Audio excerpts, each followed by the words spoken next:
Ah là là là. En fait, la première chose choquante, alors je pense que c'est pareil un petit peu dans le monde entier. Apparemment, il y aurait dans le monde, sur la planète, sur la galaxie, sur l'univers, 90% de gens cons et 10% de gens intelligents. Mais c'est pas grave. Comme je l'ai dit hier, les 90% de cons vont croire et croient qu'ils sont dans les 10% d'intelligents. Donc c'est pas grave.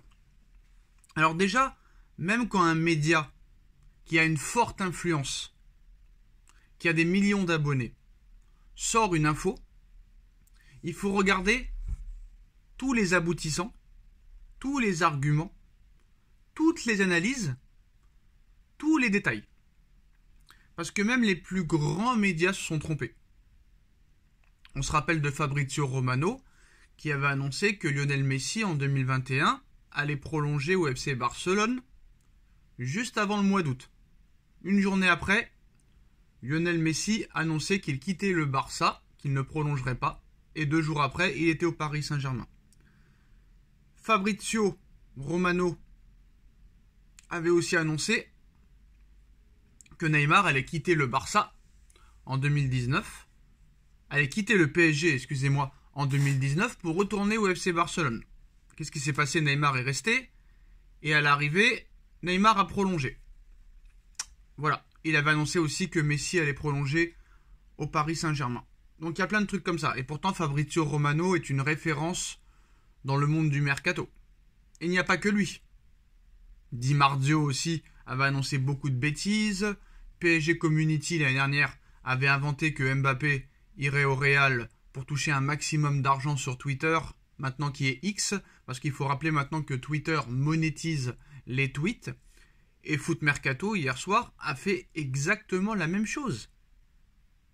Et en plus de ça, il surfe sur la vague. Parce que la presse anglaise, hier soir, annonçait que Mbappé avait refusé l'offre du Real Madrid. Ça, c'est la presse anglaise. Après, comme par hasard, on en parle. Foot Mercato a été bête et aurait dû peut-être attendre quelques jours, voire le 15 janvier, pour annoncer cette info. Mais quand vous lisez l'article de Foot Mercato, il n'y a aucune information. C'est juste une déduction. C'est pile ou face. Ils ont tort ou ils auront raison. Et s'ils ont tort, ils sortiront quelque chose du genre Mbappé fait volte-face, comme l'a fait PSG Community, mais au moins PSG Community ont reconnu leur erreur. Est-ce que Foot Mercato fera pareil? Je ne sais pas. En tout cas, dans l'article de Foot Mercato, on ne parle pas du salaire que pourrait toucher Mbappé au Real Madrid, on ne parle pas de la prime à la signature que pourrait toucher Mbappé, on ne parle pas des droits d'image que pourrait toucher Mbappé. Dans l'article de Foot Mercato, ils disent juste que Mbappé va signer au Real Madrid. Mais aucun détail, aucun aboutissant, aucun argument, aucune analyse. Et là, qu'est-ce qu'on apprend aujourd'hui? Déjà, Marca a répondu, et pourtant Marca, média pro-madrilène, hein.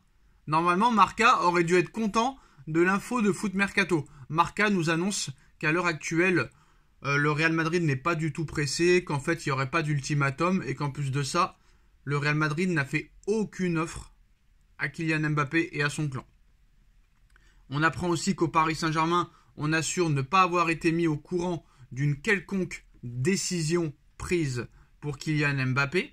Les dirigeants s'attendaient et s'attendent toujours à être les premiers au courant de la décision du joueur.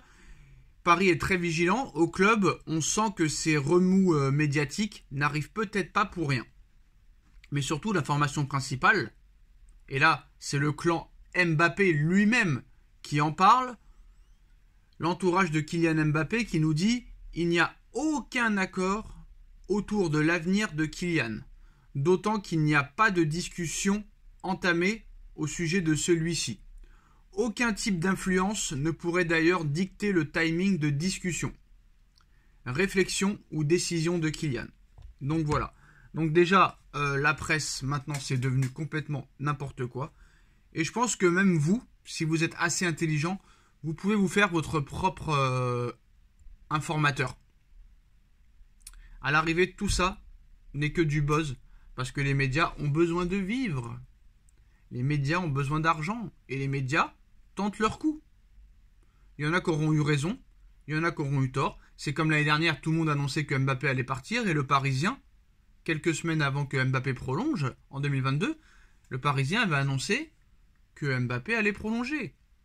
Et c'est le Parisien qui a gagné. Donc c'est toujours pile ou face à l'arrivée. C'est une chance sur deux. Mais voilà, comme vous le savez, moi j'ai fait déjà ma propre analyse depuis maintenant plusieurs mois.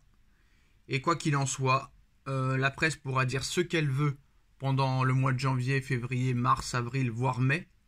Mais comme je vous l'ai dit, aucun être humain ne peut diviser son salaire par 4. Aucun être humain ne peut diviser par 2 ses droits d'image. Admettons, je vous pose une question. Imagine toi derrière ton écran, tu travailles chez Dior. Et Dior te paye 1 million d'euros par mois. Mais Louis Vuitton te contacte. Louis Vuitton te contacte, te propose le même poste, avec peut-être même plus de responsabilités, mais Louis Vuitton te propose 250 000 euros par mois. Alors que tu touches 1 million d'euros. Vas-tu accepter l'offre de Louis Vuitton ? Bien sûr que non. Bien sûr que non.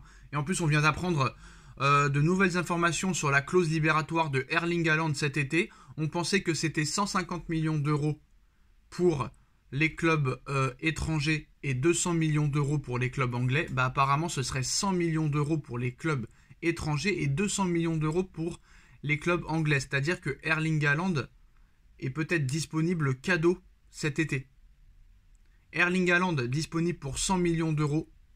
Je confirme que le Real ira plutôt sur Erling Haaland plutôt que Kylian Mbappé. Et je pense très clairement que Haaland va aller au Real et que Pérez ne veut même pas de Mbappé à l'heure actuelle après tous les râteaux, tous les vents, toutes les bananes qu'il a pris. Et n'oublions pas pourquoi Mbappé aurait fait tout ce cinéma pour virer Neymar, Messi, Paredes, Verratti, pour amener ses potes français de l'équipe de France, Kolo Muani, Théo Hernandez, Barcola et d'autres. Il a ramené tous ses potes.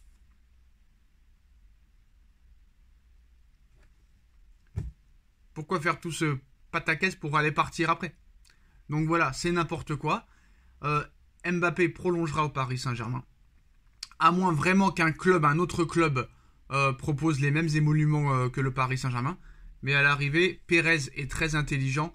Pérez sait très bien combien touche Mbappé comme salaire au PSG. Et Pérez ne va pas arriver avec une offre de 26 millions alors que Mbappé en touche 72 et potentiellement 75 l'année prochaine s'il prolonge, avec des primes de fidélité qui peuvent aller jusqu'à 200 millions d'euros pour cette saison et l'année prochaine. Pérez n'est pas ridicule.